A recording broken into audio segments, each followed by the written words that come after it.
morning everyone, my name is Miguel Alberto Jr. and now our topic for today is all about trends and issue of jail and prison in the Philippines.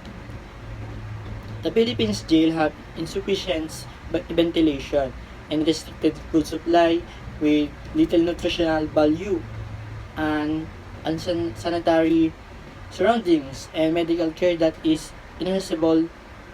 Isolation and lack of privacy can also cause mental health problems. It's clear to see how the deplorable condition in the Philippines prison contribute to slow of health issue among inmates. And with the high prevalence of communicable diseases like tuberculosis and HIV, and non-communicable diseases like diabetes and hypertension, and even mental disorder or mental health is like depression and trauma affecting prisoners. And according to Boris Mitchell, the Manila chief of International Committee of the Red Cross, health problem in place and detention required a public health approach that benefits our entire of society. Good day everyone, I am Sairi Laguerta and I am here to talk about the negative trends and issues of jail of the Republic of the Philippines. The Philippine prison system encompasses more than 1,500 correctional institutions, including 8 prisons under the supervision of the Director of Prisons, 72 provincial jails administered by the provincial governor, and 65 city and 1,447 municipal jails administered by local police agencies under the Integrated National Police. The system suffers from problems related to fragmentation, overcrowding, a defective parole system, inadequate counseling services for offenders, limited community-based educational and vocational training programs, increases in provincial jail populations, inadequate funding, and traditionalism. Although a number of organizations are engaged in community projects, the projects are not coordinated and few are oriented toward crime prevention and the treatment of offenders.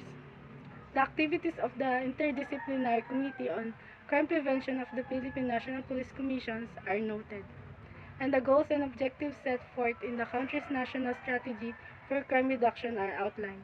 The potential for increased community involvement in corrections, particularly through the provision of job training and employment for offenders, is pointed out.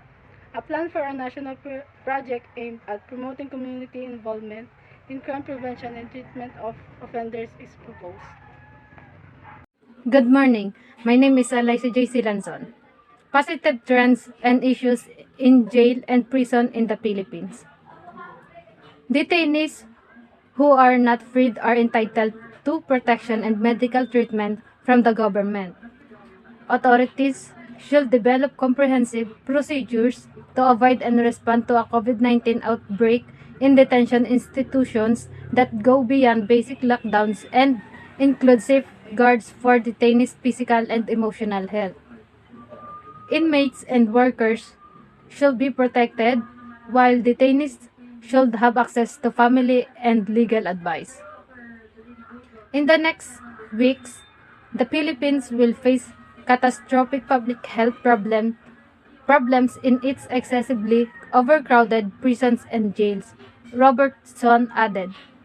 Authorities must get ahead of this crisis for humanitarian reasons and to prevent COVID-19 from spreading by conducting early releases and ensuring that the country's detention facilities are equipped to combat the coronavirus. One of the positive issues in jail and prison here in the Philippines nowadays are the approach for detention center to prevent the transmission of the coronavirus, imposing the social distancing, which is defined as allowing 2 meters of separation at all times among detainees and staff, including during meals and within cells, and the isolation individual at high risk, individual testing positive or with symptoms consistent with COVID-19 as well as their close contact. The government has responsibility to protect and provide the medical treatment for detainees who are not released. The authorities should draft comprehensive plan to prevent and response to a COVID-19 outbreak in detention facility that do not rely on simple lockdown but provide the measure to protect the physical and mental health of detainees. Prisons should protect inmates and staff while allowing detainees to have access to family and legal counsel.